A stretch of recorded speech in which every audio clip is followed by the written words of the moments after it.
President Museveni okusaba kwankulibwe kuti ssebo nti emyaka gino 5 badde nkusaba ofuuka abantu babiri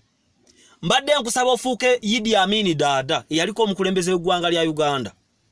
mbadde nkusaba ofuuke Paulo Kagame wa Rwanda mu mbeera eyo ofuuke omunyarwanda kabisa lwaki nti ku posta yo kwaliko ekigambo nga kigamba nti you are securing our future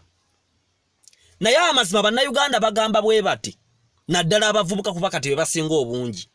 era abavubuka baga nti bakkubya akalulu tosobola kusecuringa future ya Uganda nga bannayuganda bagamba nti Rwanda esinga Uganda kituufu Rwanda esinga Uganda mbintu bingi era naamini asinga President Museveni mbintu bingi waliwo ekintu kimu ensobi bbiri ezikyakuba gavumenti ya President Museveni ensobi esooka eddembe lyayitirira President Museveni wagenda okujja ku buyinza